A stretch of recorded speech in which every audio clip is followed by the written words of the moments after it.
بسم اللہ الرحمن الرحیم ورفعنا لک ذکرک صدق اللہ العظیم۔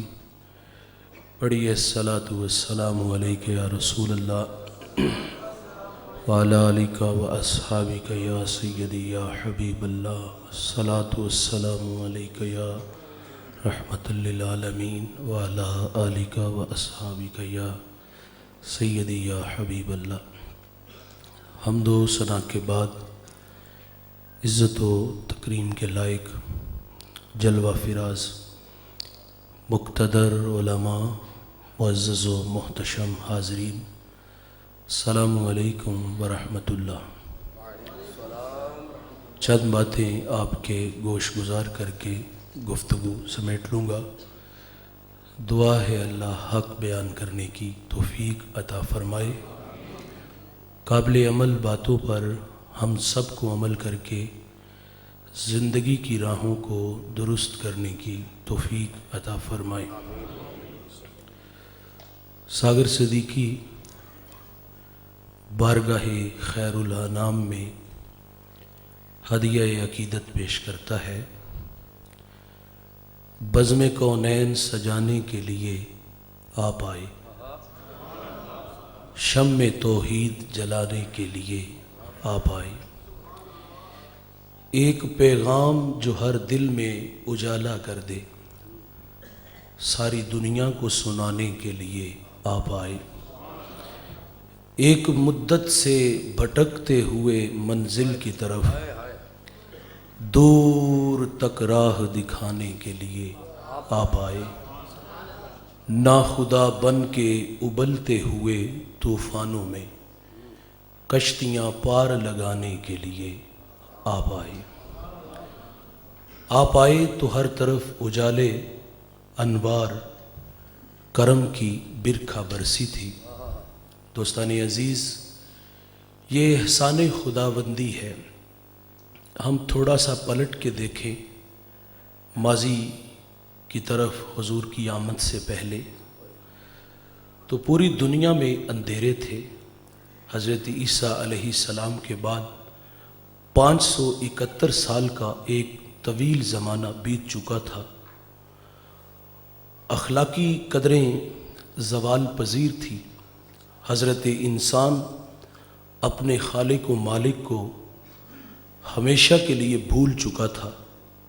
آقا تشریف لائے، مکہ کے گھٹا ٹوپ اندھیروں میں توحید کا چراغ جلایا، پھر اتنے اجالے انوار اترے کہ جو لوگ در در پہ دھکے کھا رہے تھے، آقا کی صدائے دل نواز نے انہیں کھینچ کے ایک خدا کے آگے جھکنا سکھا دیا۔ میں یہ عرض کر رہا ہوں کہ یہ اللہ کا احسان ہے، احسان خداوندی ہے کہ اللہ نے ہمیں وہ نبی عطا کیا ہے جس کے لیے نبیوں نے بھی دعائیں کی ہیں۔ ہم ماضی کے حالات دیکھتے ہیں تو تلخ ہیں۔ وہ کیا سید سلیم گیلانی نے کہا تھا کہ زیست یخبستہ تھی تاریک نیہا خانوں میں، ایک کرن پھوٹی اجالا ہوا ایوانوں میں، زہر آلود فضائیں تھی نمو سے آری، آپ آئے تو بہار آ گئی ویرانوں میں، کس نے اللہ سے ٹوٹا ہوا رشتہ جوڑا، ان سا محسن نہ فرشتوں میں نہ انسانوں میں۔ تو یہ اللہ کا احسان ہے کہ اللہ نے ہمیں وہ نبی عطا کیا ہے جس کے لیے نبیوں نے بھی دعائیں کی ہیں۔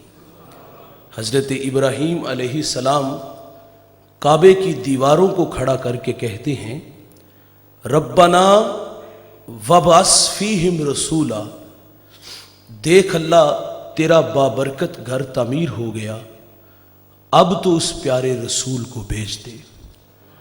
یار ایک شخص روزانہ اپنے مکان کی چھت پہ چڑھتا ہے اور اداس نگاہوں سے ان راہوں کو دیکھتا ہے جن راہوں سے سونے محمد نے گزرنا تھا۔ اس کا اضطراب، اس کی بے چینیاں بڑی عجیب تھی۔ زبان حال سے کچھ یوں کہا کرتا تھا کہ کیریاں میں کیریاں، درد و غم دی کیریاں، اڈیاں چک چک راواں ویکھاں تیریاں۔